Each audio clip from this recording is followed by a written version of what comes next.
Hey guys, sorry it's been a while since I've been on making a new video.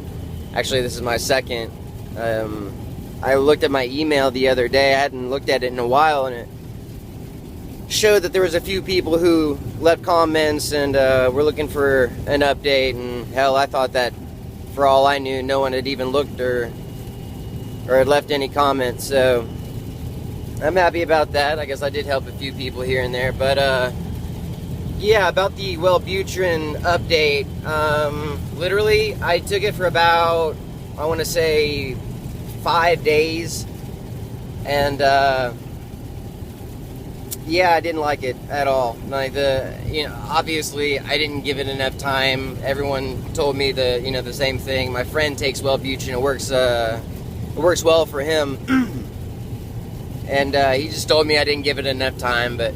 I don't know, my body felt weird. It was like I went into this, I don't know, deeper, darker depression state type thing. And, honestly, and I'm still taking my suboxine. Honestly, the suboxine does, for me, what Wellbutrin does for my friend.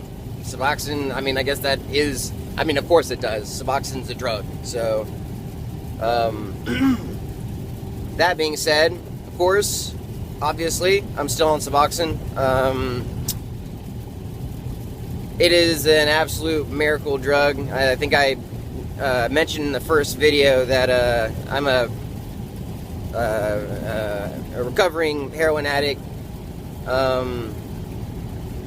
So I got on suboxine for that, and it's kind of like switching one drug to the next. You know, the same pharmaceutical company that makes suboxine is the same pharmaceutical company that makes hydrocodone or oxycodone, and they get you coming in and they get you going out. That's why the pharmaceutical industry is such a big one, such a huge money maker here in the United States. For those taking Wellbutrin, for those wondering about depression medications, just because it didn't. Just because I didn't like it doesn't mean you won't.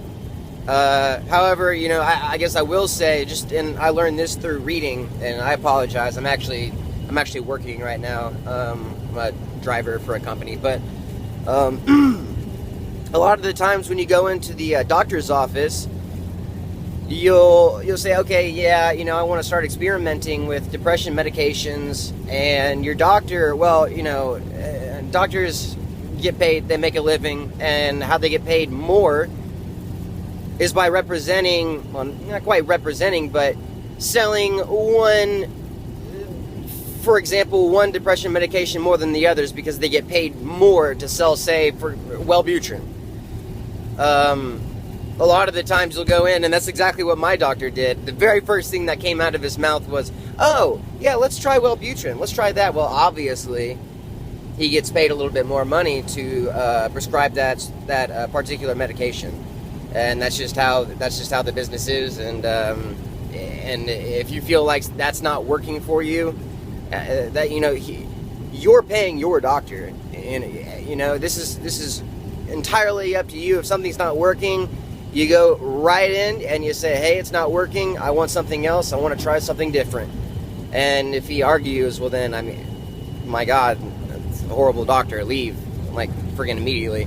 But yeah, I'm trying to think, blah blah blah blah blah. As far as my depression goes, yeah, I think a lot of it was situational. I think that due to some particular incidences that occurred a few months ago, it kind of left me in a really deep sort of spot, and probably more than a couple months ago, probably about, I want to say about a year and a half ago, I had to leave college, moved home. Yeah, it was bad, it was horrible, but I won't go into the details. It's in my past, and I care not to think much of it any longer. But yeah, no, kept working out. That helped more than anything. I kind of I'm on the down slope of that. I need to get back into the gym, but But yeah, so a lot of my depression was situational. The suboxone really helped, cleared everything up. You know, I got off drugs.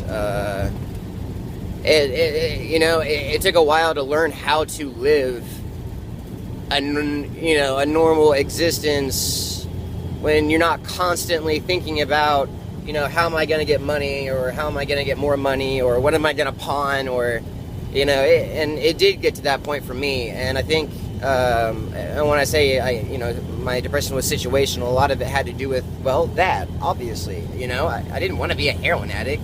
I was a private school kid. I grew up in an upper middle class family, But that goes to show you that it can happen to everybody. I'm no different than the guy on the street shooting up behind a dumpster. The only difference was I had a room to do it in. But yeah, so when I got off heroin, the whole depression thing. But then Suboxone, and obviously, if you don't know much about Suboxone is I'll give you the short and easy of it. Suboxone, it binds to your opiate receptors, and it's like a lock. It's like a key to a lock. You put the key into the lock. The key is the Suboxone. The lock are your opiate receptors. Once it goes in, it locks itself. When heroin goes into or any opiate for that matter, other than Suboxone, what it does is it'll go into your opiate receptors and half lock.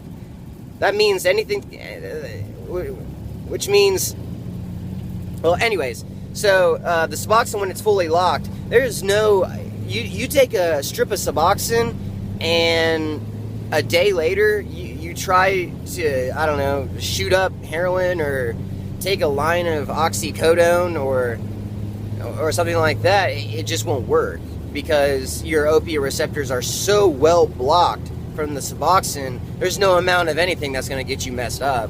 So really, it was a godsend. It allowed me to clear my head. If you can't get high, what's the point in dwelling on it? What's the point of thinking about it all day long? And it's not to say that there's not triggers. I'll see something on TV and be like, But for the most part, I know that I can't get high while I'm on Suboxone. And as far as the other guy commenting, calling us retarded and me stupid and a drug addict because I'm off and on Suboxone, that's just not the case. Obviously, you don't know me, but I guess allow me to explain. Suboxone is incredibly expensive, and I think now, because it's a new year, I still have yet to meet my deductible. So literally, I'm paying every single week 5 days worth of Suboxone. That's $51 or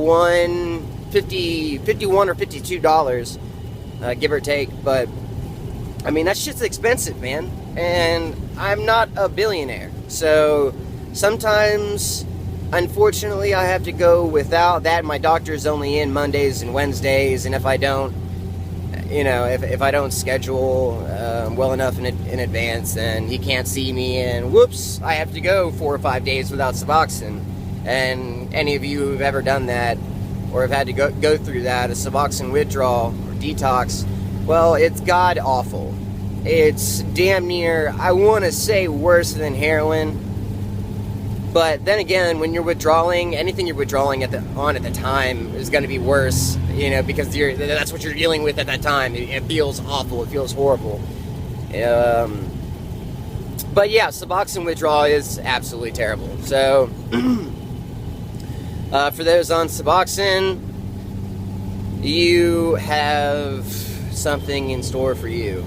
And, I'm no different. I've been on Suboxone, I think now, I just upped my dose, actually.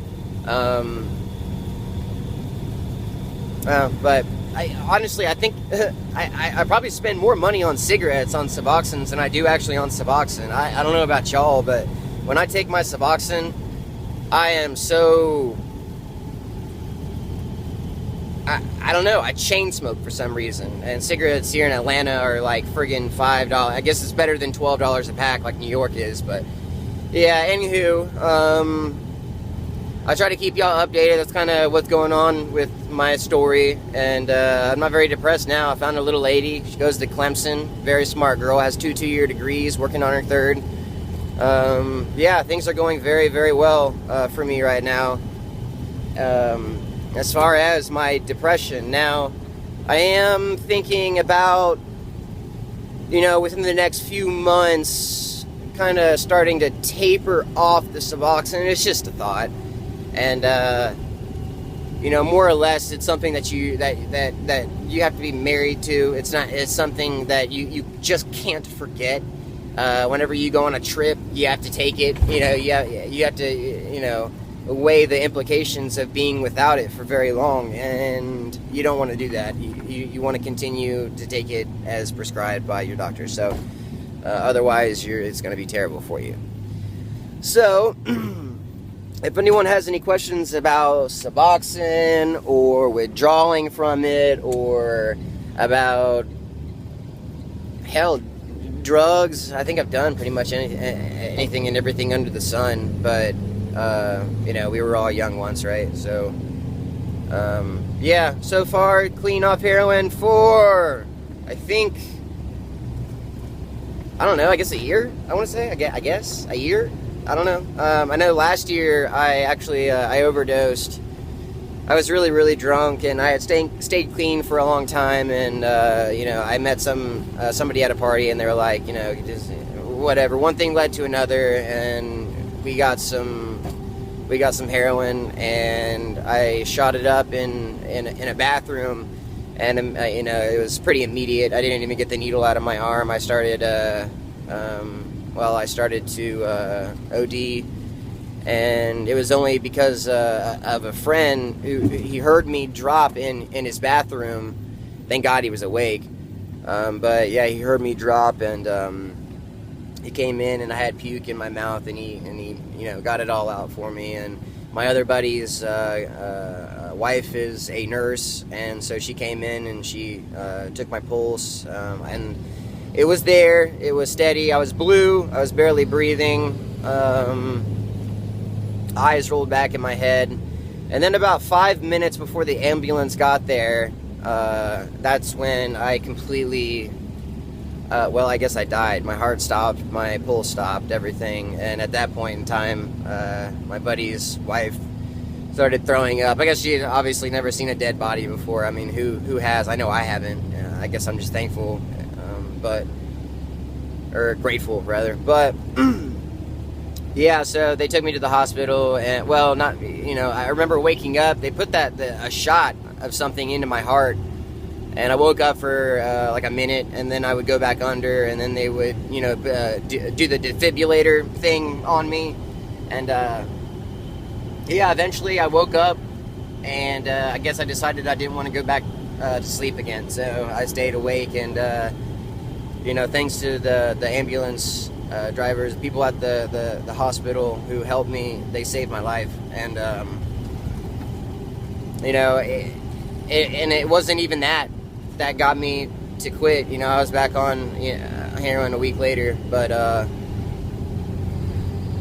yeah, that was a bad time, and I regret every single second of it. But yeah, I got a girl now. She's not going to have any of that. She checks my arms and makes sure I'm on the right path. And, right now, of course, I am. And very happy. And, yeah, good things. So, any questions, just shoot them at me in the comments. Subscribe if you can. I don't know much about this YouTube crap. This is only my second video. So, just hit me up. Thanks.